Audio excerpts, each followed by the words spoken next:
నమస్కారం, welcome to Suman TV. నేను గీతాంజలి.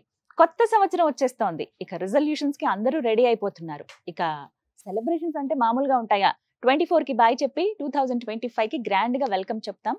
ఒక రేంజ్ లో సెలబ్రేట్ చేసుకుంటాం. కానీ భారతీయులుగా ఇది మనకి కొత్త సంవత్సరం కానే కాదు అంటారు కొంతమంది పండితులు. ఉగాది అని చెప్తారు. కానీ ఇప్పుడు డేట్ మారుతోంది, క్యాలెండర్ మారుస్తాము. మరి ఇప్పుడు ఎందుకు మనం రిజల్యూషన్స్ తీసుకోకూడదు, కొత్త సంవత్సరంగా ఎందుకు భావించకూడదు అని అంటే కొన్ని రీజన్స్ ఉన్నాయంటున్నారు. అవేంటో తెలుసుకుందాం. ఎవరైతే బాగా సెలబ్రేట్ చేసుకుంటారో యంగ్ జనరేషన్ వాళ్ళని కొంతమందిని ఆహ్వానించాం, అమ్మాయిల్ని అబ్బాయిల్ని. అలాగే మనకున్నటువంటి డౌట్స్ ని కూడా క్లియర్ చేయడానికి ప్రస్తుతం మనతో పాటు ఉన్నారు ప్రముఖ ఆధ్యాత్మికవేత్త ప్రవీణ్ కుమార్ శర్మ గురువు గారు. వారితో మాట్లాడదాం. గురుగారు నమస్కారం అండి. నమస్కారం. అందరికీ నమస్కారం అండి. Welcome to Suman TV. గురుగారు మీకు కూడా స్వాగతం అండి. వెరీ స్పెషల్ ప్రోగ్రామ్ ఇది. ఎందుకంటే సాధారణంగా పండగల విషయంలోనూ లేకపోతే ఏమైనా ధర్మ సందేహాల విషయంలో ఇలా ఒక కార్యక్రమాన్ని ఏర్పాటు చేస్తాము. థ్యాంక్ యూ సో మచ్ మా ఆహ్వానం మన్నించి వచ్చినందుకు. న్యూ ఇయర్ మాకేంటంటే ఒక సంవత్సరం అయిపోయి ఇంకొక ఇయర్ వస్తుందంటే ఒక సెలబ్రేషన్ టైమ్గా భావిస్తాం. నెక్స్ట్ ఇంకా ఇదే మనకి ఒక కొత్త సంవత్సరం, రెజల్యూషన్స్ తీసేసుకోవాలి, ఒక దృఢ సంకల్పంతో మేము ఉండాలి, అచీవ్ చేయాలి, మా గోల్స్ అన్ని డ్రీమ్స్ అన్ని ఇలా పెట్టుకోవాలని చెప్పి ఒక పెద్ద ప్లానింగే వేసుకుంటాం. కానీ సందర్భంలో మీరు మాట్లాడుతున్నప్పుడు అసలు ఇప్పుడు ఎందుకు సెలబ్రేట్ చేసుకుంటారు, ఇది కాదు కదా మన సంవత్సరాది అని అంటారు. తెలుసు అందరికీ ఉగాది అని, కానీ ఎందుకో అలవాటు పడిపోయాం చాలా మంది. బట్ కొన్ని రీజన్స్ చెప్తారా అసలు ఎందుకు సెలబ్రేట్ చేసుకోకూడదు, ఎలా సెలబ్రేట్ చేసుకోవాలి వీటి గురించి? ఎందుకంటే ఎక్కడ చూసినా ఆ వైబ్ స్టార్ట్ అయిపోతుంది ఒక 1 month ముందు నుంచే. డిసెంబర్ వచ్చింది, ఇంకా లాస్ట్ కౌంట్ డౌన్ కూడా ఉంటుంది. 5, 4, 3, 2, 31st అండ్ 1st అని చెప్పి. సో ఇంత సెలబ్రేషన్ మూడ్ లో మేము ఇంకా రెడీ అయిపోదాం సెలబ్రేషన్ అనుకున్న టైంలో మీరు ఇలా బ్రేక్ వేస్తున్నారు. సో ఎలా జరుపుకోవాలి ఏంటి అనేది ముందుగా తెలియచేయండి. అసలు మొట్టమొదటగా మీరు అడిగింది ఇది పార్టీ మోడ్, రెజల్యూషన్ ఇవన్నీ ఉంటుంది. అలా ఈ పార్టీ మోడ్ ఎవరు సృష్టించారు, ఎలా వచ్చింది? మీరు గమనిస్తే ఈ జనవరి 1st అనేది భారతదేశము మిగతా ఈ బ్రిటిషర్లు మనల్ని పాలించి మిగతా బ్రిటిషర్లు ఏవైతే కంట్రీలు పాలించారో అవి తప్ప మిగతా ఏ దేశాలు ఈ న్యూ ఇయర్ ని జరుపుకోవు. చైనా ఎప్పుడు ఈ న్యూ ఇయర్ ని జరుపుకోదు. నేను విన్నాను, చైనా జరుపుకోదు, నేపాల్ జరుపుకోదు, శ్రీలంక జరుపుకోదు, ఇజ్రాయిల్ జరుపుకోదు, ఇంకా ఈ ఇస్లామిక్ కంట్రీస్ ఏవి ఈ న్యూ ఇయర్ ని జరుపుకోవు. కారణం వాళ్ళని అడిగారా? వాళ్ళు ఈ విషయాన్ని మనకంటే ఎక్కువగా ఎకనామిక్ గా ఉన్నటువంటి చైనా కూడా ఎప్పుడు జరుపుకోదు. కారణం వాళ్ళని అడిగితే ఏంటంటే ఈ విషయాన్ని మీరు అన్నారు, మేము పార్టీలో ఉంటామని, మూడని, ఈ విషయాలన్నీ మీరు అన్నారు. దీన్ని సాంస్కృతిక బానిసత్వం అంటారండి. సాంస్కృతిక బానిసత్వం అనే పదం ఎప్పుడైనా విన్నాను నేను. అంటే ప్రతిదీ మనల్ని పాలించినటువంటి బ్రిటిషర్లు మనకి ఏదైతే అలవాటు చేశారో దాన్ని ఇంకా వదిలించుకోలేకపోతున్నాం. అదే బానిసత్వం, అదే ఆలోచన విధానంలోకే వెళ్ళిపోయాం తల్లి. ఆ ఆలోచన విధానంలో మనం ఎలాగైతే 1947 ఆగస్ట్ 15 స్వాతంత్రాన్ని ఎలా తెచ్చుకున్నామో ఇటువంటి విషయాల్లో కూడా వదిలించుకోవాలనేటువంటి ఉద్దేశంలోనే ఇటువంటి ప్రోగ్రాములు జరగాలి తల్లి. జరగాలి. బట్ ఇప్పుడు కామన్ గా ఏంటంటే యంగ్ జనరేషన్ లో ఎక్కువ ఉత్సాహం ఉంటుంది. సో వారిని ఇక్కడ మీ ముందు కూర్చోబెట్టానండి నేను. తల్లి ఇక్కడ అందరికి వెల్కమ్ చెప్తూ ఉన్నాను. సో ఇటు అమ్మాయిలు ఉన్నారు, అబ్బాయిలు ఉన్నారు. వీళ్ళందరూ కూడా ఒకటే మాట, మేమందరం న్యూ ఇయర్ చాలా బాగా సెలబ్రేట్ చేసుకుంటాము, మాకు ఇన్ని ప్లాన్స్ ఉన్నాయి ఇలా అన్న వాళ్ళని నేను హోల్డ్ చేసి, లేదు అసలు ఇలా జరుపుకోకూడదు, మీకు ఒక కొత్త రకంగా ఎలా జరుపుకోవాలి న్యూ ఇయర్ అని చెప్పి చెప్తానని వీళ్ళని ఆహ్వానించాను. సో వాళ్ళ నుంచి చాలా డౌట్స్ ఉన్నాయండి ముందుగా.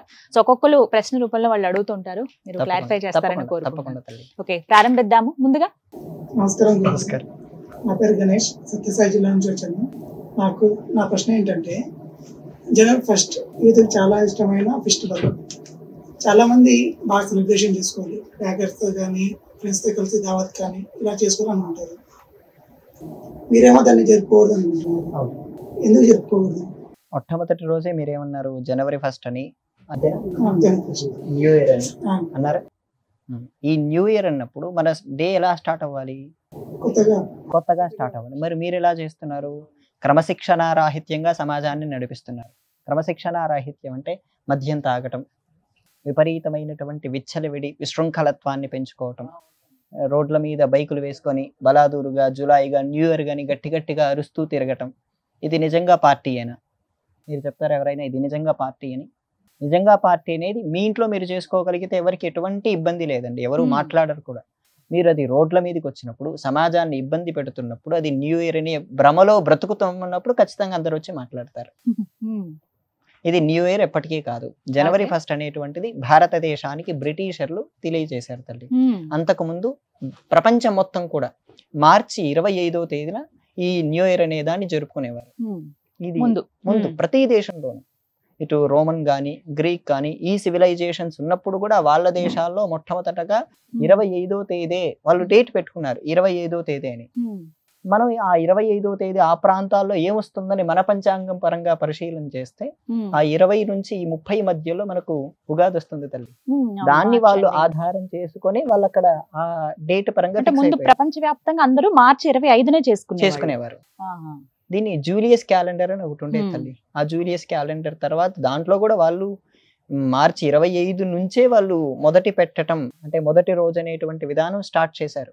తర్వాత గ్రెగోరియన్ క్యాలెండర్ అని ఒకటి వచ్చింది. ఇప్పుడు మనం అందరం వాడేది గ్రెగోరియన్ క్యాలెండర్. పోప్ గ్రెగోరియన్ అనే ఆయన ప్రారంభించారు. ఆయన దాన్ని జనవరి 1కి మార్చారు. అక్కడ దానికి కారణాలు ఏమైనా ఉన్నాయా? చాలా ఉన్నాయి. వాళ్ళు కారణాలు చూపిస్తే ఇంకా కొన్ని చెప్పలేని విధంగా ఉన్నాయండి.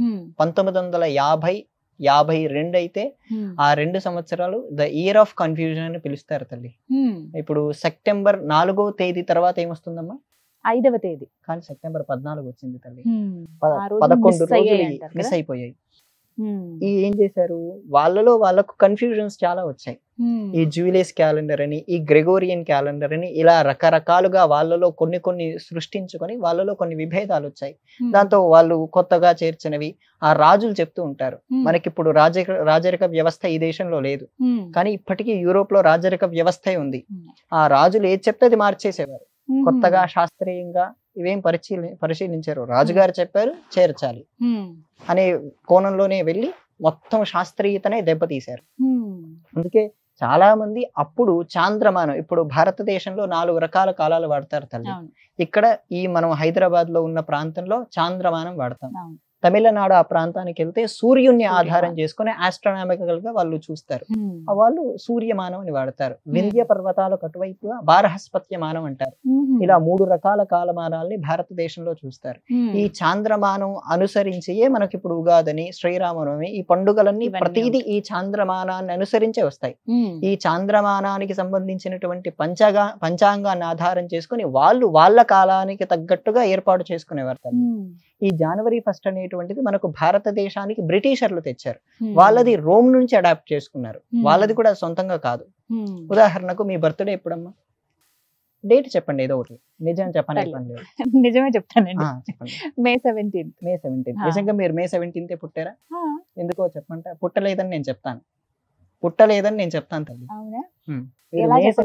పుట్టలేదని చెప్తాను. ఉదాహరణకు మనకు పౌర్ణమి అంటారు, దాన్ని ఫుల్ మూన్ డే అంటారు. అది ఖచ్చితంగా పంచాంగంలో గానీ డేట్ లో గానీ మీరు చూస్తే పౌర్ణమి ఒక 100 సంవత్సరాల తర్వాత 100 సంవత్సరాలు వెనక్కి వెళ్ళినా పౌర్ణమి పంచాంగంలో ఉంటే ఆ రోజు ఖచ్చితంగా మనకు గ్రహంలో పౌర్ణమి కనపడుతుంది కదా. ఓ 100 సంవత్సరాల తర్వాత వెళ్ళినా సరే నేను పౌర్ణమి ఎప్పుడో చెప్పగలను ఇప్పటికిప్పుడు. కానీ మీరు మే 17 అనేది పుట్టినప్పుడు డేట్ పరంగా మారిపోతుంటాయి తల్లి. మారుతాయి. అందుకే నాకు కొంతమంది తిథి ప్రకారంగా బర్త్డే జరుపుకుంటూ ఉంటారు. అదే తల్లి, తిథి పరంగా ఎప్పుడైతే మీరు బర్త్డేలు జరుపుకుంటారో అవే యాక్యురేట్ తల్లి. మీరు ఇప్పుడు గ్రహానికి అనుసరించే కదా తల్లి చేసుకోవాల్సింది. ఈ భూమండలం ఎప్పుడైతే గ్రహం ఈ చంద్రగ్రహణం గాని సూర్యగ్రహం గాని ఇటువంటివి ఎలా వస్తున్నాయి గ్రహణాలు, అవి యాక్యురేట్ గా మనం చెప్పగలుగుతున్నాం. మరో 100 ఏళ్ల తర్వాత ఎప్పుడు గ్రహణాలు వస్తున్నాయో కూడా చెప్పగలిగినటువంటి సమర్థత కలిగిన వాళ్ళు మన దగ్గర ఉన్నారు. అప్పుడు మీరు మే 17 పుట్టనట్టే కదా తల్లి. ఖచ్చితంగా పుట్టినట్టే. ఇప్పుడు మీరు అన్నాక అర్థమవుతుంది ఎప్పుడు అనేది. నేను ఇంకా చూసుకోండి, ఆ తిథి ప్రకారంగా ప్రతి సంవత్సరం మారుతూ ఉంటుంది. ఉదాహరణకు మనకు పాడ్యమి నుంచి మళ్ళీ పౌర్ణమి వరకు, పౌర్ణమి నుంచి మళ్ళీ అమావాస్య వరకు, ఇలా 15 రోజులు తిథులు గమనించుకున్నారనుకోండి. కృష్ణపక్షం, శుక్లపక్షం ఇలాంటివి చూసుకుంటూ మీరు చేసుకోగలిగితే మీరు సరైన రోజుల్లో చేసుకున్నట్టే లెక్క తల్లి. మే 17 కరెక్ట్ కాదు. ఓకే. సో ఇక తను అడిగిన ప్రశ్నకి ఇప్పుడైతే జరుపుకోవడానికి జనవరి 1 అనేది ఎప్పటికీ న్యూ ఇయర్ అనేది కాదు. మరి డేట్ మారుతుంది కదా గురుగారు. ఇక్కడ ప్రాధాన్యంగా మేము గుర్తించేది ఒక్కటే ఉంటుంది. ఎవరైనా సరే 24 అయిపోయి 25 ఏదైనా ఎప్పుడు వస్తుంది ఇక్కడే, ఏ టైంకి వస్తుంది? 12 గంటలకి. ఎప్పుడు? రాత్రి 12 గంటలకి ఈ రాత్రి క్యాలెండర్ లో డేట్ మారుతుంది. ఖచ్చితంగా రాత్రి 12 గంటలకు కాలం మారుతుందని ఎవరైనా నమ్మితే వాళ్ళంత మూర్ఖులు ఎవరు లేరండి. Straight statement. రాత్రి అప్పుడు మారదా? రాత్రి కరెక్ట్ గా 11:59 తర్వాత నుంచి కరెక్ట్ గా 12 గంటలకు రోజు మారుతుందనే నమ్మే వాళ్ళను మూర్ఖులే అంటాను. మరి ఎప్పుడు మారుతుందండి day? ఖచ్చితంగా దీన్ని కూడా బ్రిటిషర్లే తీసుకొచ్చారు తల్లి. కానీ పెరుగుతున్నది అదే కాదు. అదే అదే ఇప్పుడు అండి. అందరూ ఫాలో అయ్యేది అదే కదా. దాన్ని తెలుగులో సాంస్కృతిక బానిసత్వం అంటానండి. కానీ మరి ఎప్పుడు గుర్తించాలి ఏ సమయానికి మనకి రోజు మారినట్టు లెక్క? శాస్త్రంలో ఉదయం వారం అని చెప్పారండి. సూర్యోదయం దగ్గర నుంచి సూర్యోదయం మనకు లెక్క. Sunrise to sunrise. Okay, అంటే ఇవాళ 6 గంటలకు ఉదాహరణకు అనుకుందాం. ప్రతిరోజు మనకు 5:30కు సూర్యోదయం అయింది అనుకోండి. బ్రిటన్ లో లండన్ లో కరెక్ట్ గా 12 అవుతుంది ఆ టైంకి. అందుకే వాళ్ళు 12కి రోజు మారుతుందని చెప్పారు. వాళ్ళు కూడా మనల్ని ఆధారం చేసుకున్నారు తప్ప మనం వాళ్ళని ఆధారం చేసుకోవాలి. అంటే ఇప్పుడు ఉదయం 5:30కి సూర్యోదయం ఎప్పుడైతే అవుతుందో అది మాకు ఇంకొక రోజు అన్నట్లు లెక్క. అంతే. ఒక్క మాట చెప్తానండి, చాలా మంది కొన్ని రోజులు నాన్ వెజ్ తినరు, అవునండి. లేకపోతే చాలా మందికి రిలేట్ అవుతుంది ఇది. అర్థమైంది. ఉదాహరణకి చెప్తున్నాను, సండే తీసుకుంటారు చాలా మంది తీసుకునేది. నెక్స్ట్ సోమవారం లేకపోతే ముందు రోజు శనివారం అందరూ పార్టీకి కూర్చుంటారు, 12 వరకు వెయిట్ చేస్తారు. 12 ఒక్క నిమిషం అటు దాటిందా ఇంకా రోజు మారిపోయినట్టే, మేము పార్టీ చేసుకోవచ్చు, నాన్ వెజ్ తినొచ్చు, ఇంక రోజు మారిపోయినట్టే లెక్క పెడుతున్నాను. ఇప్పుడు మీరు అన్నదాన్ని బట్టి చూస్తే అస్సలు అలా ఊహించొద్దు అని అనిపిస్తోంది. అవును. ఇది అంటే నేను 6 గంటల శాస్త్రీయంగా వరకు లెక్క చెప్తున్నాను తీసుకోవాలి. శాస్త్రీయంగా చెప్తున్నాను. ఇది శాస్త్రీయం అంటే నేను అనేది మన భారతీయమైనటువంటి వేద శాస్త్రాలు కూడా ఇంకోటి సైన్స్ పరంగా కూడా నేను ఇది చెప్తున్నాను. సైన్స్ పరంగా కూడా ఎలాగంటే ఇప్పుడు గ్రహాల మూమెంట్ ని బట్టే కదా తల్లి. ఇప్పుడు అర్ధరాత్రి 12 గంటలకు ఏ గ్రహం అయినా మారుతుందా? సూర్యోదయం అవుతుందా? మనకు ప్రకృతి వికసిస్తుందా? అవ్వదు కదా. అదే ఆ లైట్ లోనే ఉంటాం కదా. 11:59కి ఏదైతే ఉందో అప్పుడు అదే ఉంటాం. కానీ మీరు ఈ రోజు సూర్యోదయం నుంచి రేపు సూర్యోదయం లెక్కేసుకున్నారు అనుకో తేడాలు చూస్తారు కదా ఖచ్చితంగా. అందుకే ఉదయం వారం అని శాస్త్రం తల్లి. కొత్త విషయం తెలిసింది, ఇప్పుడు అందరూ అదే ఫాలో అవ్వాలి డెఫినెట్ గా. రైట్. మరొక గురుజీ, అది ఒక చోట ఒక టైంలో వస్తుంది కదా సూర్యోదయం, అది ఎలా పాటించాలి మరి? ఇది కూడా చెప్తానండి. ఉదాహరణకు కాలం అనే దాని గురించి మాట్లాడినప్పుడు మనకు ఒక ప్లేస్ ని ఆధారం చేసుకుని ప్రపంచానికి మొత్తం కాలాన్ని నిర్దేశం చేస్తారు. అదే ఉజ్జయిని తల్లి. ఉజ్జయినిలో 2 ఉంటాయి. ఒకటి మహాకాళేశ్వరుడు అనేటువంటి జ్యోతిర్లింగం, మహాకాళి అనే శక్తిపీఠం. 2 కాళ్ళే తీసేయండి, కాళీ తీసేయండి, ఏముంటుంది? కాలం ఉంటుంది. మహాకాలం. ఆ మహాకాలాన్ని ఆ ఉజ్జయిని అనేటువంటి ప్రదేశం నుంచి మనకు మొత్తం ఈ భూమండలానికి మొత్తం టైం మెయింటైన్ అవుతుంది తల్లి.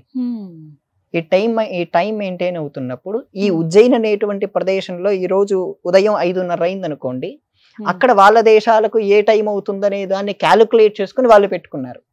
మన దేశాన్ని బ్రిటిషర్లు పాలించారు కదమ్మా. వాళ్ళకు ఇక్కడ 5:30 అయినప్పుడు వాళ్ళకక్కడ 12 అవుతుంది. అందుకు ఆ కాలమానాన్ని పెట్టుకుని అర్ధరాత్రి 12 గంటలకు రోజు మారుతుందనేటువంటి పిచ్చి సిద్ధాంతాన్ని తీసుకొచ్చారు తల్లి. అదే మనం అందరం ఫాలో అవుతున్నాం. అందుకే ఇప్పుడు భూమికి మధ్యస్థానం ఏది అంటే ఉజ్జయినే తీసుకోవాలి. మనకు మధ్యస్థానం కూడా ఉజ్జయినే.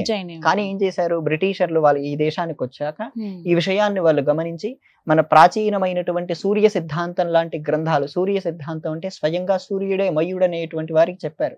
ఇటువంటి సిద్ధాంతాలన్నిటినీ వాళ్ళు తెలుసుకొని ఈ ఉజ్జయిని అనే ప్రదేశం నుంచి తీసేసి గ్రీన్విచ్ కి మార్చారు తల్లి.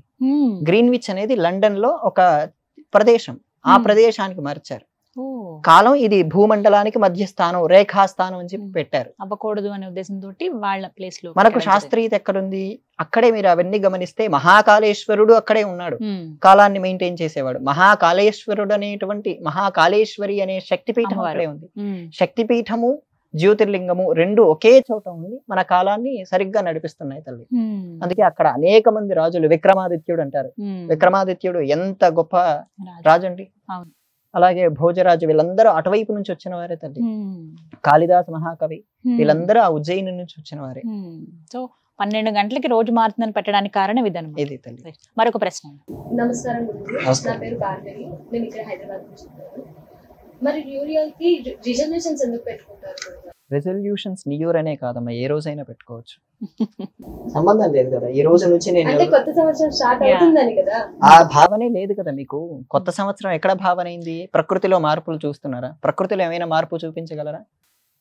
గ్రహాల పరంగా ఆస్ట్రోనామికల్ గా ఏదైనా మార్పు చూపించగలరా? ఒక్క మార్పు అయినా ఒకటి. మరి లేనప్పుడు రెజల్యూషన్ అనేటువంటి పాయింట్ ఆఫ్ వ్యూ మీరు ఏ రోజైనా తీసుకోవచ్చు, ఇప్పుడు కూడా తీసుకోవచ్చు, నెక్స్ట్ సెకండ్ కూడా తీసుకోవచ్చు. దానికి జనవరి 1వ తేదీ వరకు ఆగి ఇంతకాలం వేస్ట్ చేస్తారా? ఫేస్ చేస్తారా? అది మూర్ఖులు చేసే పనే కదమ్మా. రెజల్యూషన్స్ అసలు బట్ తీసుకోవాలి రెజల్యూషన్ అవసరం కదండి. 100%.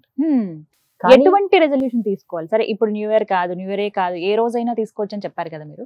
రెజల్యూషన్ అనేది అసలు ఎలా ఉండాలి, ఏ విధంగా ఉంటే మేము దాంతో పాటుగా వెళ్ళి మా గోల్ మేము రీచ్ అవుతాం? దానికి వాళ్ళకు ఉన్నటువంటి ఆలోచనలే ప్రధానం తల్లి. దాన్ని 2 రకాలుగా డిఫైన్ చేసుకోవాలి. పాజిటివ్ ఏంటి, నెగిటివ్ ఏంటి. అందులో వాళ్ళు ప్రతిరోజు ఇంట్రోస్పెక్షన్ అనేది చేసుకోవాలి తల్లి. ఇంట్రోస్పెక్షన్ అంటే ఆత్మ పరిశీలన. మనం ఒక మాట మాట్లాడుతున్నామంటే నిజంగా ఆ మాట ఎందుకు వచ్చింది అనేటువంటి అంశాలు పరిశీలిస్తూ వెళ్ళినప్పుడు నిజంగా మన గమ్యం ఏంటనేది తెలుసుకోవాలి.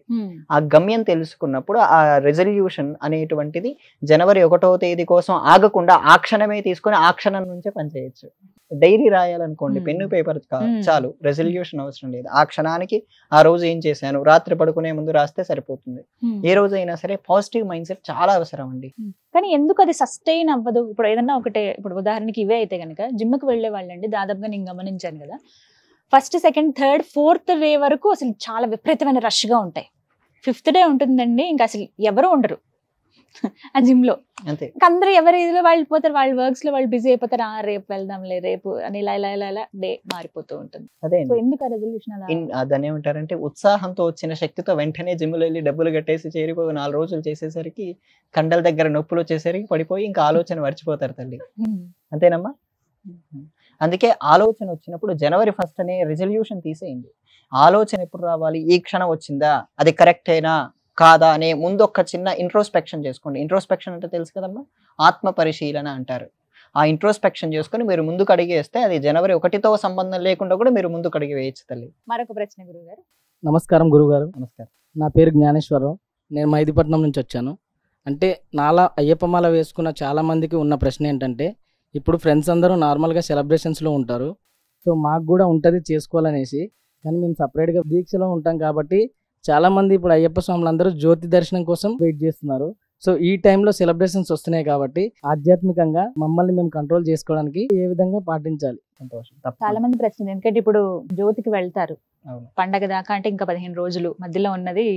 ఇప్పుడు ఈ టైం, ఈ 31st నైట్ డిస్ట్రాక్షన్స్ ఏవి లేకుండా దీక్షలో అలా కొనసాగాలంటే గనక ఎటువంటి సలహా ఇస్తారు? ఫన్నీగా ఒక్క సెకండ్ లో చెప్తాను. ఎవరైతే అలా చేసుకుంటారో వాళ్ళని కూడా తెచ్చి మీ భజనలో కూర్చోబెట్టండి.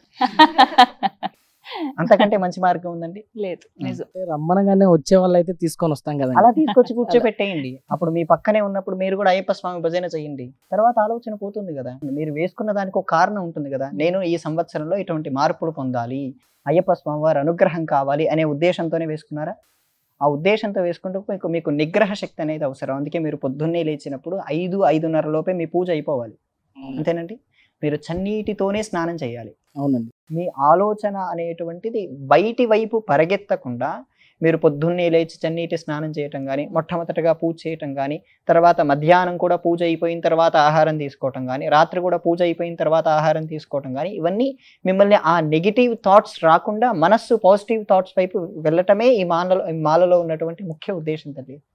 ఆ ఉద్దేశాన్ని మీరు సరిగ్గా పాటించగలిగినైతే మీకు అలాంటి థాట్స్ రావండి. చాలా మంది ఇప్పుడు అంటే కన్యస్వాములు ఉన్నారు, అలాగే కొంతమంది సెపరేట్ గా రూమ్ లో ఉండేవాళ్ళు, వాళ్ళంతా నలుగురు ఒకవైపు ఉంటే స్వామి ఒక్కలే ఒకవైపు ఉండాల్సిన పరిస్థితి. ఇక్కడ 2 విషయాలు. వీరికి సన్నిధానం అని ఒకటి ఉంటుంది. సన్నిధానంలో గురువులు ఉంటారు. మనకంటే ఒక 20-30 సార్లు మాల వేసిన వాళ్ళు ఉంటారు, గురుస్వామి. వాళ్ళకు కూడా ఇటువంటి పరిస్థితి వచ్చి ఉంటుంది కదమ్మా. వాళ్ళు అటువంటి సందర్భంలో ఎలా నిగ్రహించి కూర్చున్నారు? వాళ్ళకి ఆ సందర్భంలో ఏం చేయాలి? వాళ్ళ ఫ్రెండ్స్ అందరూ అటువైపు ఉన్నప్పుడు వీళ్ళు ఇటున్నారనే లోన్లీనెస్ పోగొట్టడానికి వీళ్ళు ఏం చేయాలి? ఆ గురువులు ఈ సందర్భంలో ఆ భజనలు పెట్టించటం కానీ, అయ్యప్ప కథా వైభవం చెప్పించటం కానీ, అయ్యప్ప చేసినటువంటి యుద్ధం చెప్పించటం కానీ, ఇటువంటి వైభవాలు చెప్పించినప్పుడు ఆలోచన అటు నుంచి వెళ్ళిపోతుంది. ఆ సందర్భంలో ఏం చేయాలి? మీరు నేను ఈ యూట్యూబ్లు కాదు, ఆ గురుదీక్ష ఎవరైతే ఇస్తారో వాళ్ళు ఆ పని చేయించాలి. వాళ్ళని మనస్సును అటువైపు వెళ్ళనివ్వకుండా ఈ భక్తి భావంలోపే ఉండేటట్టు, ఇది ఈ దీక్షకు కొండకు వెళ్ళేంత వరకు ఆ మనస్సును ఇటువైపే ఉంచేంత వరకు చేయవలసినట్టు పని గురువు తల్లి. ఆ గురుస్వామి అటువంటి పనులన్నీ చేయాలి. చక్కగా ఈసారి ఇలా జరుపుకోండి, బాగుంటుంది. గురుగారు మరొక ప్రశ్న అండి. నమస్కారం గురుగారు. నమస్కారం. నేను మల్కాజ్గిరి నుంచి వచ్చాను. నా పేరు వర్ష. మేమంటే ఈ జనరేషన్లో ఇప్పుడు మా యూత్ న్యూ ఇయర్ సెలబ్రేషన్స్ని పార్టీస్ అని లైక్ కేక్ కట్టింగ్ అని డాన్సులు అని ఇలా అలా సెలబ్రేట్ చేస్తాం. మరి మీరు ఆధ్యాత్మికంగా ఎలా సెలబ్రేట్ చేసుకుంటారు? నేను అది కాదని అందరికీ చెప్తూ సెలబ్రేట్ చేసుకుంటాను తల్లి. అసలు అది న్యూ ఇయరే కాదని చెప్పి కనపడిన వాళ్ళందరికీ, మెసేజ్ పెట్టిన వాళ్ళందరికీ చెప్తూ ఉంటాను తల్లి. రాత్రి 12 గంటలకు ఎవరైతే మెసేజ్ పెడతారో ఆ టైంలో వాళ్ళకి ఫోన్ చేసి ఇది న్యూ ఇయర్ కాదు, ఎలా సెలబ్రేట్ చేసుకుంటారు. అందరు ఆ టైంలో అర్ధరాత్రి కరెక్ట్ గా ఫోన్ చేసి హ్యాపీ న్యూ ఇయర్ అని చెప్తారండి. ఇది నాకు బాగా చిర్రెక్కించే విషయం. కోపం వస్తుందా? ఎందుకండి, కాలం మారదు, మనది కాదు, మనం ఆచరించే పద్ధతి కాదు, టైం మారట్లేదు. 12 గంటలకు ఎలా అవుతుంది? ఇంత సర్కాస్టిక్ గా, ఇంత ఆలోచన రహితంగా ఎలా ఫోన్ చేస్తారని చాలా మంది. ఉదయం 6 గంటలకు కూడా చెప్పకూడదండి ఎవరికి నేను చెప్పనండి. అది గురుజీ, అది కాలం మారేది. క్యాలెండర్ లో అయితే డేట్ అప్పుడే మారుతుంది కదా గురుజీ, జనవరి 1 మారుతుంది కదా. అవును, మీరు నేను ఇప్పటిదాకా మాట్లాడినప్పుడు క్యాలెండర్ పేరు చెప్పాను, గ్రెగోరియన్ క్యాలెండర్ అన్నాను. ఈ గ్రెగోరియన్ క్యాలెండర్ అనేది కూడా మనకు పాశ్చాత్యులే తీసుకొచ్చారు. కానీ మనం అందరం ఫాలో అయ్యేది అదే కదా అనేది ఇక్కడ కూడా చెప్తాను. చాలా దేశాలు గ్రెగోరియన్ క్యాలెండర్ ఫాలో అవుతాయి. మీరు నేపాల్ దేశం వెళ్ళారు అనుకోండి, మీరు నేపాల్ వెళ్ళారు, నేపాల్ వెళ్ళినప్పుడు వాళ్ళ క్యాలెండర్ మీరు చూసారా? చూసాను. వాళ్ళ నేపాల్ 2082 వాళ్ళది 82వ సంవత్సరం. కరెక్ట్ మేము వెళ్ళినప్పుడు అక్కడ ఉగాది. వాళ్ళు 2020 లో కూడా డేట్ మారుతుంది, టైం మారుతుంది. మొబైల్స్ మొబైల్ రిజిస్ట్రేషన్ కానీ అట్లాంటివి ఇప్పుడు మనం సోషల్ గా ఉన్నాం కాబట్టి ఫాలో అవుతాం కొన్ని ఏదైనా కానీ. ఇప్పుడు అదే ఆ ఇయర్ నే ఫాలో అవుతాం కదా. మనం ఆధ్యాత్మికంగా ఉన్న సంవత్సరం అయితే అట్లా చెప్పం కదా. తెలుగు వాళ్ళంగా మనం ఇదే ఫాలో అవ్వాలంటే ఈ సంవత్సరమే అని అలా రాసేటప్పుడు కూడా అలా రాయము. ఖచ్చితంగా డేట్స్ విషయంలో, ఇయర్ విషయంలో చాలా పర్ఫెక్ట్ గా ఉంటాము. అందరూ ఫాలో అయ్యేది. ఇది అన్ని గ్రెగోరియన్ క్యాలెండర్ ఫాలో అవుతున్నాం కాబట్టి, ప్రపంచవ్యాప్తంగా ఇదే ఫాలో అవుతుంది కాబట్టి మనం ఫిజికల్ గా ఇవి వాడచ్చు తల్లి. కానీ వీటిలో సైంటిఫిక్ రీజన్స్ ఒకటి కూడా లేవు. మీరు సైంటిఫిక్ గానే బతుకుతారు కదా, మీరందరూ చదువుకున్న వాళ్ళు కదా, సైంటిఫిక్ థాట్స్ ఉన్నాయి కదా. సైంటిఫిక్ థాట్స్ ఉన్నప్పుడు 1552లో సెప్టెంబర్ 4 తర్వాత నుంచి సెప్టెంబర్ 5 రావాల్సింది పోయి సెప్టెంబర్ 14 వచ్చింది. మరి సైంటిఫిక్ థింకింగ్ ఎక్కడికి వెళ్ళిపోయింది? కరెక్టే కదమ్మా. రాత్రి 12 గంటలకు కాలం మారుతుందనే చెప్పే వాళ్ళ మూర్ఖులం మనం సైన్స్ అంటామా? మూర్ఖులమే అవుతాం కదమ్మా. రాత్రి 12 గంటలకు కాలం మారుతుందంటే వాళ్ళని సైన్స్ అంటామా? అదే ఫిజికల్ గా మనం చేయాల్సినటువంటి రిజిస్ట్రేషన్ కానీ, మీరు అన్నట్టు రాసుకునేటువంటి డేట్స్ కానీ ఇవి చేసుకోవాల్సిందే. అవకాశం మీకు లేదు, నాకు లేదు. నాకుంది, నేను తిథులు రాసుకుంటాను. అంటే భౌతికంగా ఏదైనా కంపెనీలకు వెళ్ళినప్పుడు వాటిలో కానీ వాటిలో డేట్ రాయటమే కానీ నాకు అవసరాన్ని రీత్యా నేను జనవరి 1 తిథులు రాస్తారు, మీరు తిథులు రాసుకుంటాను. అందుకే నిన్న మీరు ఫోన్ మాట్లాడినప్పుడు కూడా నేను తిథే లెక్క పెట్టాను కానీ డేట్ లెక్క పెట్టలేదు. తిథి అన్నారు కదా, ఆ తిథి అనేది ఇప్పుడు ఇన్ని హవర్స్ అన్నట్టు ఉండదు. ఒకసారి తక్కువ ఉంటుంది, ఒకసారి ఎక్కువ ఉంటుంది. మరి దాన్ని ఎలా మేము క్యాలిక్యులేట్ చేసుకుని అరే ఇది ఈ రోజు వస్తుంది అని ఎట్లా చెప్పగలుగుతాం? ఇది కూడా మనకు అవకాశం ఉంది తల్లి. అందుకే నేను మొట్టమొదట మాట్లాడిన దాంట్లో ఉదయాత్ ఉదయవారం, sunrise to sunrise. Sunrise కాలంలో ఏదైతే తిథి ఉందో అదే మనకు ఆ రోజంతా వర్తిస్తుంది. అంటే ఇప్పుడు మీరు అన్నారు కదా, ఒక 5 చెప్పారు మీరు, లైక్ సూర్యమానం, చంద్రమానం అని. ఇప్పుడు ఇండియాలోనే ఒక 5 పాటిస్తున్నప్పుడు ఇప్పుడు మనకంటూ ఒక కన్ఫ్యూజన్ అనేది క్రియేట్ అవుతుంది. ఏది పాటించాలి అనేది తెలీదు. సో మళ్ళీ ఎట్లా? ఇక్కడ కూడా క్లారిటీ మనకు మన వాళ్ళు చాలా క్లారిటీగా ఇచ్చారమ్మా. సనాతన ధర్మంలో ఏ రోజు కన్ఫ్యూజన్ లేదు తల్లి. మనకు ఇటువైపు ఉన్న ప్రాంతంలో అందరూ చంద్రమానాన్ని పాటిస్తారు. చంద్రమానం అంటే చంద్రుడిని బేస్ చేసుకొని మనకు ఈ పరిస్థితులంతా, ఈ గ్రహానుకూలంగా ఇవన్నీ తీసుకొస్తారు. తమిళనాడు వెళ్ళినప్పుడు వాళ్ళు, మీరు నేను తమిళ వాళ్ళం కాదు. మీరు తమిళ వాళ్ళ కాదు కదమ్మా. తమిళ వాళ్ళు అయినప్పుడు వాళ్ళు సూర్యుని ఆధారం చేసుకొని పాటిస్తారు. ఈ కాశీ వైపు వెళ్ళారనుకోండి, బార్హస్పత్యమానం అంటారు. బృహస్పతి అనే గురువుని తీసుకొని వాళ్ళు దాన్ని పట్టుకొని చూస్తారు. వాళ్ళకు మనకు వాళ్ళ పద్ధతి వాళ్ళది. మనం ఏది చూస్తున్నాం? చంద్రుడు ఆధారంగా ఆ సందర్భంలో ఏ తుదింది సూర్యోదయానికి, దాన్ని బట్టే మనం తీసుకుంటాం తల్లి. ఈ బిజీ వరల్డ్ అలాంటివన్నీ చూసుకోలేం కదా. అందుకే ఈజీ అనండి, చాలా ఈజీ. ఉదాహరణకు ఈ రోజు ఏంటి డేట్? 26 అని డేట్ ఉన్నప్పుడు ఈ రోజు తిథి కూడా నేను చెప్పగలను. ఈ రోజు ఏకాదశి, రేపు ద్వాదశి, అంతేనమ్మా. ఎల్లుండి అది ఇప్పుడు ఈ టైం నుంచి ఈ టైం వరకు అని ఉంటుంది కదా, మధ్యలో ఇప్పుడు హాఫ్ డే వరకే వస్తుంది. అలా చూస్తున్నారు కదా. ఇక్కడ కూడా సమాధానం ఉంది తల్లి. హాఫ్ డే ఉన్నా సరే, పొద్దున 7-8 వెళ్ళిపోయినా సరే, పొద్దున ఆ సూర్యోదయానికి ఏదైతే సన్ రైజ్ టైం వరకు ఏదైతే తితుందో అదే ఆ రోజంతా పరిగణిస్తారు. ఇప్పుడు కొన్ని పండగలు ఎలా అయితే జరుపుకుంటామో సూర్యోదయం ఉన్నతిదే. మొన్న దీపావళి 2 సార్లు వచ్చింది. సాయంత్రము చేశారు, మరుసటి రోజు తర్వాత రోజు కూడా చేశారు. అలా అయితే తిదినే ఖచ్చితంగా ఫాలో అవ్వాలని అంటున్నారు. అవును తల్లి. ఇది కొంత అలవాటు పడాలంటే కష్టమే గురువు. కష్టమే ప్రతిదీ. ఎందుకంటే ఆ బానిసత్వంలోకి వెళ్ళినప్పుడు బయటికి రావడం చాలా కష్టమే తల్లి. అందుకే మనల్ని ఆ మొఘలులు పాలించినప్పుడు మనం బయటికి రాలేకపోయాం, బ్రిటిషర్లు పాలించినప్పుడు బయటికి రాలేకపోయాం. తర్వాత ఎన్నో ఉద్యమాలు, ఎంతో మంది బలిదానాలు జరిగిన తర్వాతనే స్వాతంత్రం వచ్చింది తల్లి. ఇన్ని కోట్ల మంది ఉన్నాము, ఎవరో ఒక్కళ్ళిద్దరు ఇక్కడ ఉన్న ఈ 10 మంది ఫాలో అయినంత మాత్రాన అంత మారిపోతుంది అంటారా? ఒక్కరు ఓటేసిన తర్వాతనే కదండి గెలిపొచ్చేది. అంతే కదండి. మీరు ఓటేసిన తర్వాతనే బీజేపీ గెలిచిందంటే అది గెలిపే కదా తల్లి అర్థం. ఒక్క ఓటుతోనే ఎప్పుడైనా సాధ్యం తల్లి. మనం మారగలిగితే ఖచ్చితంగా మిమ్మల్ని చూసి మీ వారు మారుతారు, మీ అబ్బాయి కూడా అదే అలవాట్లు నేర్చుకుంటారు. అందుకే మన పెద్దవాళ్ళు ఏదైతే తల్లిదండ్రులు సరిగ్గా ఉండాలనే ఉద్దేశం ఇక్కడే తల్లి. మన తల్లిదండ్రులు సక్రమంగా ఎప్పుడైతే ఉంటారో వాళ్ళని చూసి పిల్లలు నేర్చుకుంటారు తల్లి. మీ పిల్లలకి సపరేట్ గా కొత్తగా ఏమీ నేర్పించనక్కర్లేదు. మీ జీవన విధానాన్ని మీరు ఆచరించే పద్ధతుల్ని అబ్బాయి అలవర్చుకోవాలి. అదే తను సొంతగా మిమ్మల్ని చూసి నేర్చుకోవాలి తప్ప చెప్తే నేర్చుకునే విధానం మంది కాదు. గురుగారు మరొక ప్రశ్న అండి. నమస్తే గురుగారు, నా పేరు సూర్య, భీమవరం నుంచి వచ్చాను. మీరు అసలు న్యూ ఇయర్ అనేది మన సంవత్సరాది కాదంటున్నారు కదా. అవునండి. మరి ఇన్ని రోజులు మీరు ఎక్కడున్నారు, ఇప్పుడు ఇన్ని చెప్తున్నారు కదా, ఇయర్ మారేది కూడా న్యూ ఇయర్కే కదా, మరి ఉగాదిగా మార్చాలని చెప్పి మీరు ఎందుకు పోరాడటం లేదు? నేను ఇప్పుడు ఈ సంవత్సరం మీకు కొత్తగా కనపడుతున్నాను కానీ 2-3 ఏళ్ళ నుంచి నేను చెప్తూనే ఉన్నానండి. నాలాంటి వాళ్ళు చాలా మంది చెప్తూనే ఉన్నారు. మన వాళ్ళు ఆచరించే పద్ధతి కూడా మీరు గమనిస్తేనండి, ఈ సంవత్సరం ఆ రోజు జనవరి 1వ తేదీ పుష్యమాసం ద్వితీయ అవుతుంది తల్లి. నేను అదే చెప్తాను కానీ చైత్రమాసం అని చెప్పను, వసంత ఋతువు అని చెప్పను. మీరు ఒకవేళ ఉగాది అనే అంశాన్ని తీసుకొచ్చారు, ఉగాది అనే అంశం వచ్చినప్పుడు ప్రకృతిలో చాలా మార్పులు తీసుకొస్తాయి. చైత్రమాసం అని చెప్తాం, వసంత ఋతువులు వస్తాయి అంటారు. అవునమ్మా, చల్లగాలిలు వస్తాయి, ఎండాకాలం దగ్గరగా వస్తుంది.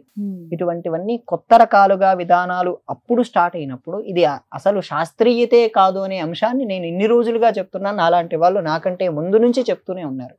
అందుకే మన వాళ్ళు ఏం జరిగిందంటే అండి, మన పరిపాలనలో భాగంగా 1947 తర్వాత కూడా ఎవరు తేరుకోలేదండి. ఇటువంటి విషయాల గురించి స్వాతంత్రం వచ్చిన తర్వాత కూడా ఆలోచించేటువంటి స్పృహ చాలా తక్కువ మందికే ఉంది. సీతారాం గోయల్ అని ఇటువంటి కొంతమంది మహనీయులే ఇటువంటి విషయాల గురించి మాట్లాడారు. చాలా తక్కువ మంది విషయాలే స్పృహలోకి వచ్చారు. ఆ తర్వాత వచ్చినటువంటి అప్పుడేంటంటే మన ఎకనామీ ఒక 400-500 సంవత్సరాలు వెనక్కి వెళ్తే తల్లి, ఈ ప్రపంచపు జీడిపి వ్యవస్థలో 25-30% ఉండేది. భారతదేశానికి స్వాతంత్రం వచ్చే నాటికి 3% తీసుకొచ్చారండి.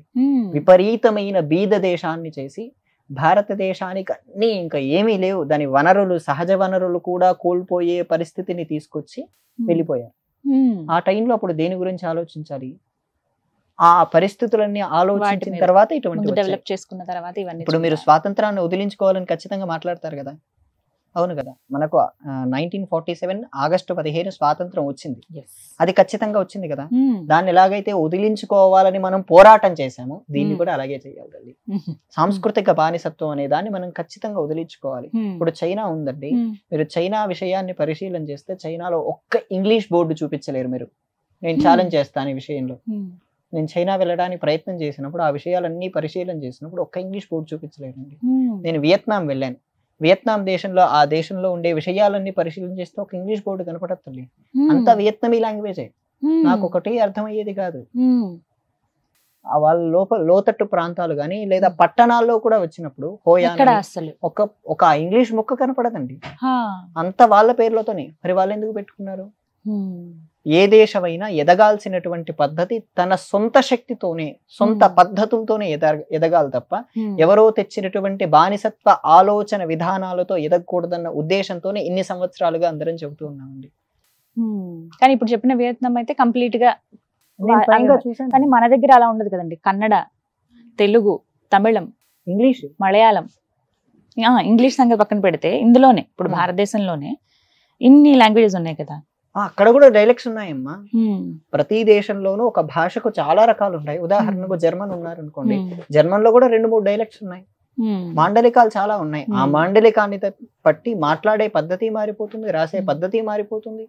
నేను రాస్తే మీకు అర్థం కాదు, నేను మాట్లాడే రాయలసీమలో మాట్లాడితే మీకు అర్థం కాదు సరిగ్గా.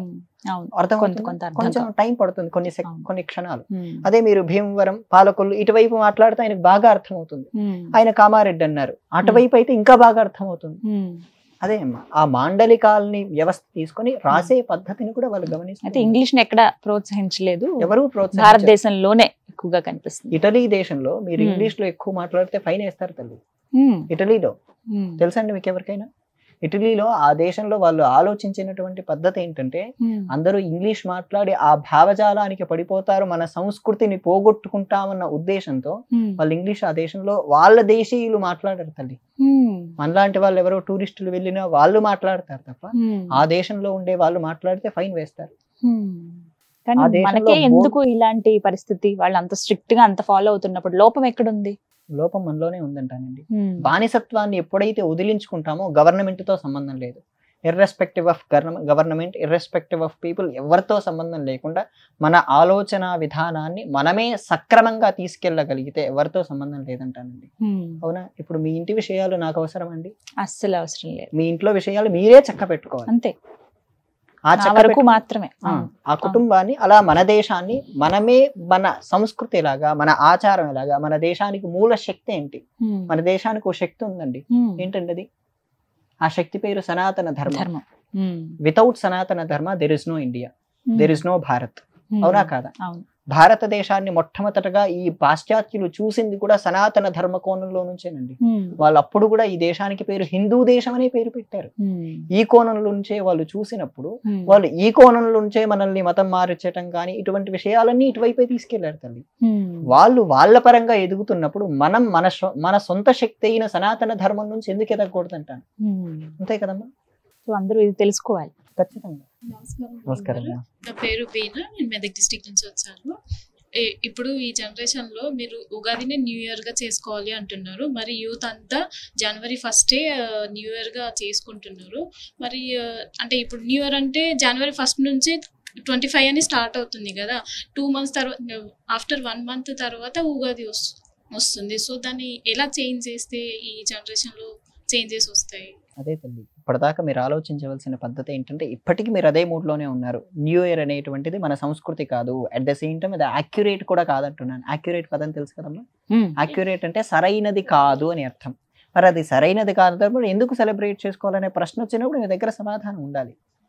సెలబ్రేట్ చేసుకునే వాళ్ళు, నేను సెలబ్రేట్ చేసుకుంటానండి ఉగాది ఎందుకు అనే దానికి నా దగ్గర 1,00,000 కారణాలు ఉన్నాయి. శాస్త్రాల్లో దానికి ప్రమాణాలు ఉన్నాయి, శాస్త్రీయతమైన ప్రమాణాలు ఉన్నాయి. ఇన్ని ప్రమాణాలు చూపించినప్పుడు జనవరి 1 ఇది ఖచ్చితం, మేము సెలబ్రేట్ చేసుకుంటున్నాం, దీనికి ప్రమాణాలు చూపించమని నేను అడుగుతున్నాను కదమ్మా. ఎప్పుడో రోమన్ నుంచి వచ్చింది, రోమన్ వాడు బ్రిటిష్ వాడు తీసుకున్నాడు, బ్రిటిష్ వాడు నుంచి ఇక్కడికి తెచ్చినప్పుడు వాడు తెచ్చిన అన్ని విషయాలను వదిలించుకుంటున్నాం. ఇది ఎందుకు వదిలించుకోపోలేతున్నాం అనేటువంటి ప్రశ్న మనకు మనం వేసుకున్నప్పుడు దీనికి సమాధానం ఎవరో చెప్పనవసరం లేదు. కానీ అదే బ్రిటిష్ వాళ్ళు తెచ్చిన చాలా వస్తువులు మీరు వాడుతున్నారు. ఒకటి చెప్పండి. చాలా మంది మీరు చూస్తున్నారో లేదో గురుగారు, ఇప్పుడు ఏమైనా డిస్కషన్స్ జరిగితే అమ్మా. సనాతన ధర్మానికి సంబంధించి, అది మతాల పరంగా కావచ్చు, ఏ రకంగానైనా సరే, బ్రిటిష్ వాళ్ళు వద్దంటున్న మీరు వారు తీసుకొచ్చిన, వాళ్ళు ఇన్వెంట్ చేసిన వస్తువుల్ని వాడటం మానేయండి ముందు. ఆ తర్వాత మీరు ఏవైతే తీసుకొచ్చారో సనాతన ధర్మంలో ఏవైతే చెప్తున్నారో అవే వాడండి, అప్పుడు మీరు నిజమైన ఫాలోవర్స్ గా మీరు నమ్ముతామని అంటారు. చాలా మంది కామెంట్ చేయడం మీరు చూస్తున్నారా? తప్పకుండా. ఏం ఈ చెప్తారు ప్రశ్నకు వారికి సమాధానం సమాధానం? చెప్తాను.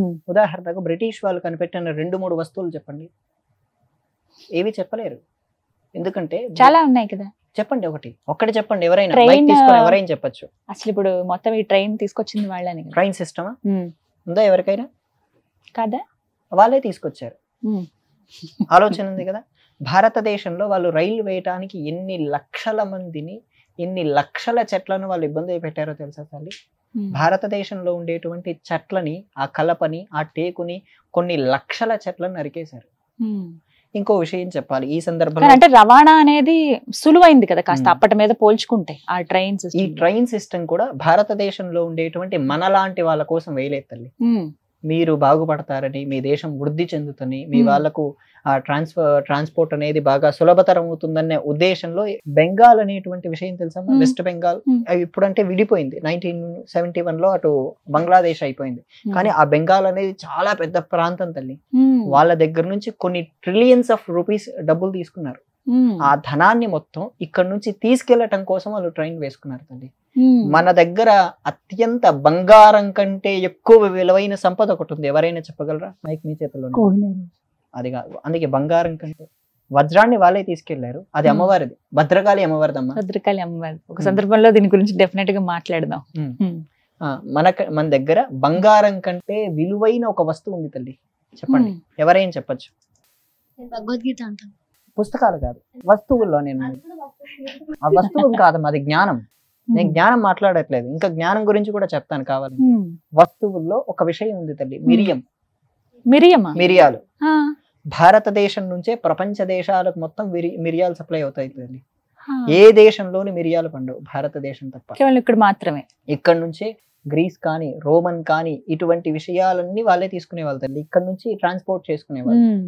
ఇక్కడ కాన్స్టాంటినోపుల్ అనేది ఒకటి ఉండేది, దాన్ని ఇప్పుడు ఇస్తాన్బుల్ అంటున్నారు. ఈ సందర్భం నుంచి ఇండియా నుంచి అటువైపు అన్ని వెళ్ళేవి. ఆ సందర్భంలో వెళ్తున్నప్పుడు అన్ని మిరియాలే, సుగంధ ద్రవ్యాలే, యాలకులే, ఇటువంటివన్నీ భారతదేశంలోనే పండేవి మాత్రం. ఇదే బంగారం కంటే విలువైనది మన దగ్గర మిరియం తల్లి. ఈ విషయంలోనే ఇంకో విషయం చెప్తాను. మీరు పచ్చిమిర్చి వాడతారు కదా, పచ్చిమిర్చి కూడా మన దేశం కాదమ్మా, అది కూడా మనకు వాళ్ళే పరిచయం చేశారు. మన దేశంలో పండిస్తారు, మనమే వాడతాం. ఆరిజిన్ అంటే మూలం. ఆ మూలం ఎక్కడి నుంచి వచ్చింది? సౌత్ అమెరికా తల్లి, అక్కడి నుంచి తీసుకొచ్చారు. ఇంకా టమోటా పెడతాం, టమోటా వాళ్ళు కూడా టమోటానే పిలుస్తారు. కారణం ఏంటి? మన దేశంలో పండేటువంటి కూరగాయలు కూడా దాదాపు వాళ్ళే మనకు పరిచయం చేశారు. భారతీయమైన కూరగాయలు మీరు ఎప్పుడన్నా ఒక 4 పేర్లు చెప్పండి, మన దేశానికి మన మూల దేశమైన కూరగాయలు ఒక 4 చెప్పండి, వింటాను. దుంపలు. ఆ దుంపలే ఒక పేరు చెప్పండి. కరెక్టే చెప్పండి. దుంపలని తెలుసు, క్యారెట్ కాదు. బీట్రూట్, బంగాళాదుంప కూడా కాదమ్మా. కాదా? అమ్మా చాలా డీటెయిల్. వంకాయ కూడా మన దేశమే. ఆ లిస్ట్ లో చెప్పండి గురుగారు. మనవి ఏమండి? ఉల్లిపాయ పాకిస్తాన్ పక్క దేశం నుంచి వచ్చింది. అంటే అప్పటి పరిస్థితుల్లో చూస్తే అది అఖండ భారతంలో చూస్తే అది మనదే. మన దేశానికి ముఖ్యమైన పంట ఇదమ్మా, గుమ్మడికాయ. అందుకే మీ ఇంటర్వ్యూలో కొంతమంది మాట్లాడుతుంటారు గుమ్మడికాయ రసం తాగితే అద్భుతం అని. కొంతమంది ఆయుర్వేద వాళ్ళు వచ్చి మాట్లాడుతుంటారు. ఆ గుమ్మడికాయ రసం మనలో చాలా శక్తిని ఇస్తుందమ్మా. గుమ్మడికాయతో ఇప్పుడు సంక్రాంతి వస్తుంది, సంక్రాంతికి అందరూ గుమ్మడికాయతోనే చేసుకుంటూ ఉంటారు, వంటకాలు చేస్తారు. ఇలా చాలా ఉన్నాయి మన కూరగాయలు, కానీ మనం వాటిని మరిచిపోయాం. మన వేరే దగ్గర నుంచి తీసుకొచ్చినవి అవే. ఇంకో విషయం చెప్తాను, కాఫీ కూడా మనది కాదమ్మా. కాఫీ మనది కాదా? టీ కూడా మనది కాదమ్మా. ఇంకా భారతీయమైనది కాదు. నేను అవి తాగద్దు అనట్లేదు ఇప్పుడు, ఎందుకంటే తాగద్దంటే ఇప్పుడు అందరూ పూర్తిగా వాటిలోకి మునిగిపోయారు. కానీ అలాంటి పానీయం ఏదైనా ఉందా మనకంటే? పాలు తల్లి, ఆవు పాలు మాత్రమే. ఆవు పాలు తేజస్సునిస్తుంది తల్లి. శరీరానికి దారుఢ్యం మాత్రమే ఇవ్వకుండా మనస్సుకు ఒక ఆధ్యాత్మికమైన శక్తితో పాటు మన మనస్సును సక్రమంగా పాజిటివ్ ఆలోచనలు ఇచ్చేది పాలే తల్లి. ఈ కాఫీ పుట్టింది ఇథియోపియా, యెమెన్ అనే దేశాల నుంచి వచ్చింది తల్లి కాఫీ అనేది. టీ అనేది చైనా నుంచి వచ్చింది. సరిగ్గా చెప్తాను, 214 సంవత్సరాల క్రిందటి వరకు భారతదేశంలో ఎవరూ టీ తాగేవాళ్ళు కారు. నేను ఛాలెంజ్ చేసి కూడా చెప్తున్నాను.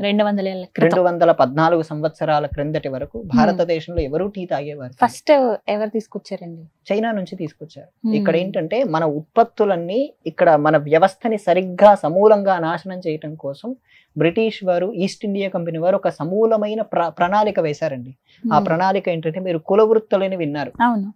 కుల వృత్తులు విన్నప్పుడు ఉదాహరణకు వారి కులం వారు ఆ వృత్తి చేసుకోవాలి. ఆ వృత్తిలో ఉండే ఉదాహరణ కుండలు లేదా వేరే వస్తువులు అనుకోండి, అవి తయారు చేసి వారి దేశాలకు ఎక్స్పోర్ట్ చేసేవారు. ఈ ఎక్స్పోర్ట్ చేసేటప్పుడు ఏం చేసేవారంటే 60%, 70% ట్యాక్సులు వేసేవారు. దాంతో ఆ చేసేటువంటి వ్యవస్థ మొత్తం తరిగిపోయింది. అప్పుడు చైనా నుంచి వచ్చేటువంటి విషయాలు మాత్రమే ఇండియాకు అలౌ చేసేవారు. చైనా నుంచి, ఇంగ్లాండ్ నుంచి వచ్చేవి మాత్రమే. అప్పుడు ఆ చైనా నుంచి వచ్చినటువంటి టీ అనేటువంటి పదార్థాన్ని ఇక్కడ ఆ మొక్క నాటడం ద్వారా మనం అందరం టీ అలవాటు చేసుకున్నామండి. సో అలా ఇవన్నీ కూడా పాశ్చాత్యం నుంచి వచ్చినవి, విదేశం.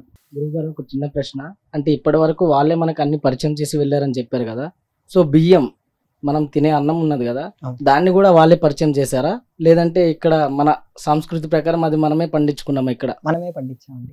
ప్రపంచానికి మొట్టమొదటగా అందించినటువంటి వేదంలో కూడా అన్నం గురించి చెప్తారండి. అన్నం గురించి వేదంలో వస్తుంది. బియ్యం అనేది మనమే పండించాం. అమెరికా దేశాల వంటి వాళ్ళు ఇక్కడ నుంచి ఎక్స్పోర్ట్ చేయకుండా థాయిలాండ్ నుంచి ఎక్స్పోర్ట్ చేసుకుంటారమ్మా బియ్యం. ఎందుకని? వాళ్ళకి ఆ విషయం అడిగితే ఇక్కడ ఉండేటువంటి నాణ్యత తెలియదట. ఇప్పుడు కూడా ఇప్పుడు ఇప్పటికీ. రైట్ నౌ అమెరికన్స్ వాళ్ళు థాయిలాండ్ నుంచి బియ్యాన్ని ఎక్స్పోర్ట్ చేసుకుంటారు. నేను అది కొంతమంది వాళ్ళతో మాట్లాడినప్పుడు, ఎందుకంటే మాకు వాటి గురించి ఏమీ తెలియదు, ఏవేవో విషయాలు చెప్తారు. భారతదేశం నుంచి సున్నా కనుగొనబడిందని, భారతదేశం అంటే వైజ్ఞానిక దేశం కాకుండా మూఢత్వం అని, ఈ ఆడవాళ్ళను పెళ్ళయిన తర్వాత భర్త చనిపోతే వాళ్ళతో ముసళ్ళతో తొక్కి చంపించేవారు అని చెప్పి విష ప్రచారాలు చేసేవారు. అటువంటి వాళ్ళు ఈ దేశం నుంచి వెళ్ళిపోయారు తల్లి. ఈ దేశం నుంచే వెళ్ళి అక్కడ ప్రచారాలు చేసేవారు. అంటే స్త్రీ వైధవ్యం పొందితే ఆ స్త్రీని బ్రతకకూడదని, ఆ స్త్రీని ముసళ్ళతో తొక్కి చంపించాలనే ఉద్దేశాన్ని అక్కడ కల్పించారు. అటువంటి వాళ్ళ మనస్సులో భారతదేశం అంటే వ్యతిరేకం, డర్టీ ఇండియా అని అయిపోయింది. అటువంటి వాళ్ళ ఉద్దేశాన్ని మనం పోగొట్టడానికి స్వామి వివేకానంద 1893లో వెళ్ళినప్పుడు ఇదే ప్రశ్నలు అడిగారు ఆయన. మీ దేశంలో ఆడవాళ్ళని పెళ్ళయిన తర్వాత భర్తలు చనిపోతే వాళ్ళని ముసళ్ళతో కింద తొక్కించి చంపేస్తారట కదా, ఎలా తట్టుకుంటారు వాళ్ళని? ఆయన ఆశ్చర్యపోతున్నాడు, మా దేశంలో ఇలాంటివి ఎక్కడ జరగవే, మీరు ఎప్పుడన్నా చూసారా?